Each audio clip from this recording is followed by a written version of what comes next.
Hello everyone, my name is William Amzalag and I want to welcome you to our 9th episode of Jeunesse Longevity TV. Jeunesse, we are redefining youth.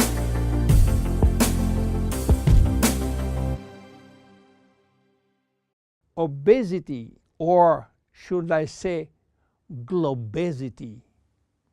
Today, obesity is a worldwide epidemic disease. There is an outrageous eruption of a worldwide obesity even in the countries where not so long ago famine was the #1 health issue.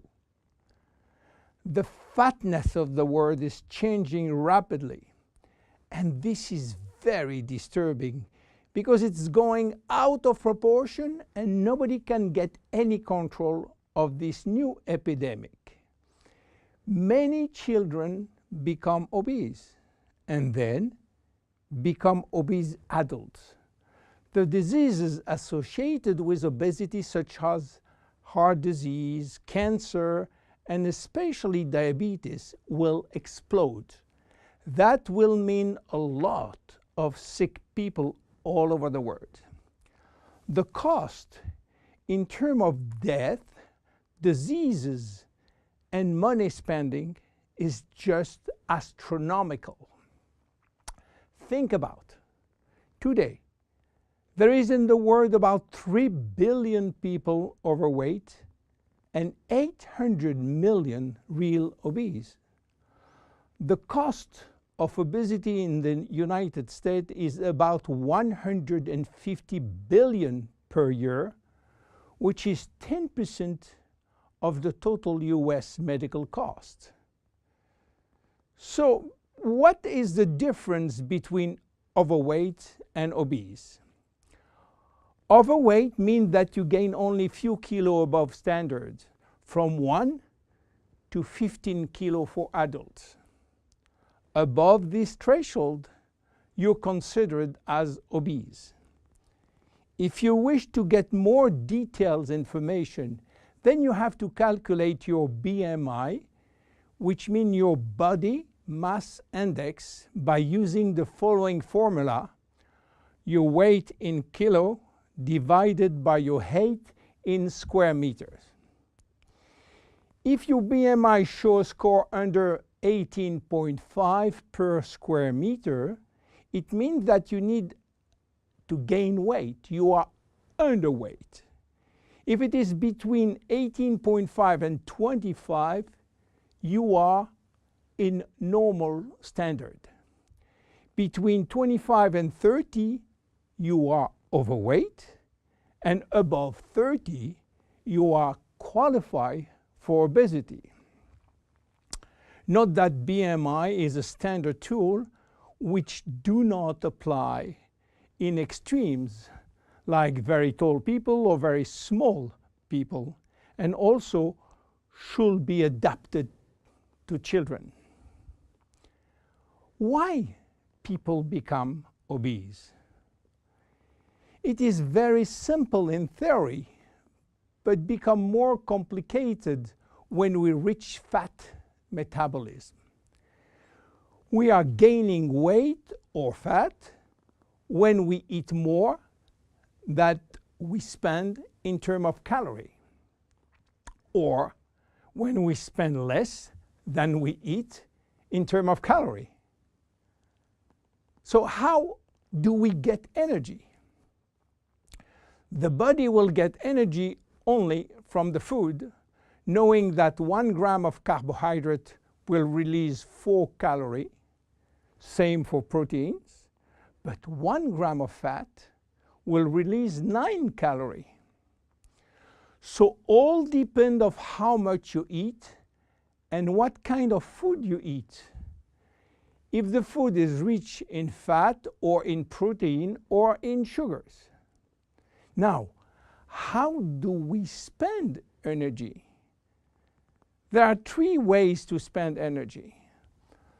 The first one is what we call basal metabolism, which is the necessary energy required to get our body working and all our million of chemical reaction working and working properly. This requires approximately 1 calorie per kilo and per hour. So if you weigh 60 kilo, you will spend in 24 hours 60 multiplied by 24 equal 1,440 calories per day. And this is good news because you have no control on that. The second spending is the necessary energy to fight against heat or cold. And these depend on the environment and the way that you are protected against heat or cold. It is called thermogenesis. And again, you have little control on that. The third one is the energy required to move your body, and that is entirely up to you. This is to say that physical activity is the only controllable way to spend energy. We will see later that this very simple way of gaining or losing weight is influenced by many, many other factors, and especially the control of fat metabolism by a sophisticated group of hormones. So why such epidemic? To understand, we have to go back 20,000 years ago. As surprising that it can be, our genes have not changed for the last 20,000 years. At this time, life for humans was quite difficult.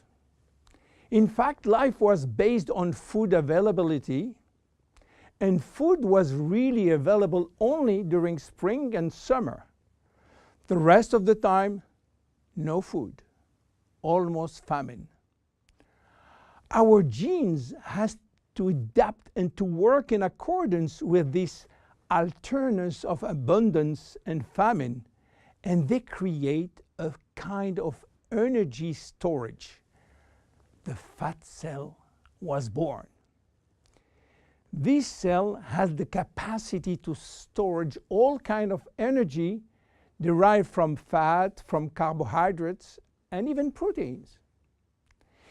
It can increase 50-fold its size and retain energy in the form of triglycerides.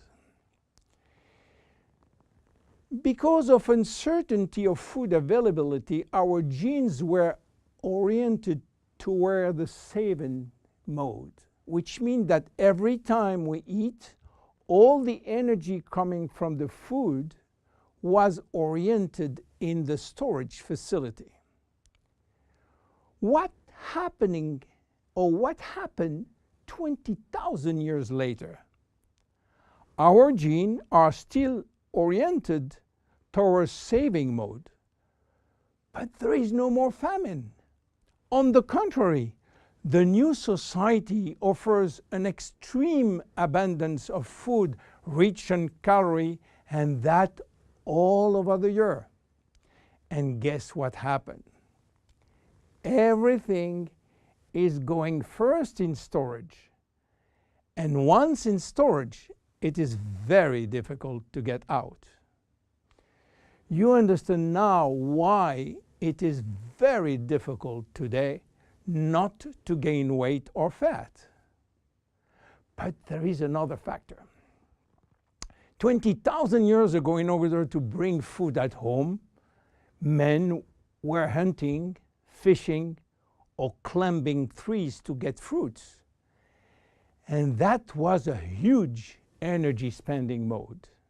Today, with the new technology created for lifting heavy items or escalator or elevator, we reduce drastically our energy spending. You understand now why it is so easy to gain weight or fat. What are the consequences of obesity in terms of health and longevity? To make a long story short, it is a disaster. Being and staying obese will lead to a long list of chronic diseases, including cardiovascular disease, diabetes, cancer, metabolic syndrome, and consequently a drastic shortening of life. That will not account for the uncomfortable physical, emotional, and mental consequences of being heavy for ourselves and for our relationship. In terms of aging, obesity is shortening telomeres, increasing DNA damage, and reducing stem cell pool. So what to do for reducing obesity?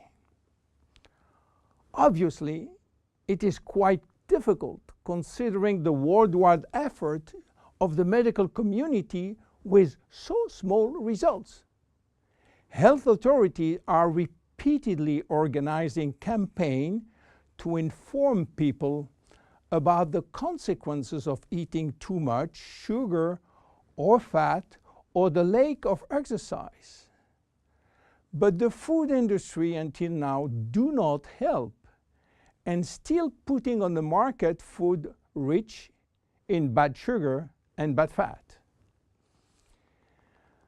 The first step is to be convinced that improving your lifestyle, which means improving your nutrition, your physical activity, managing your stress and your emotion, in order to stop impulsive eating, will be a very good action to preserve your life and your longevity.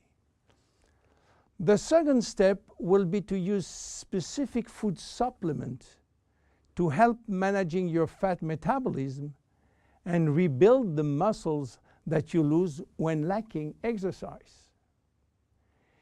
This is why Jeunesse decided to create a new line of product specially designed to counteract craving, to help fat metabolism, and to reduce muscle loss. Be with us in our next episode dedicated to the Zen Body line. My name is William Amzalag, and I will see you on our next episode. Thank you.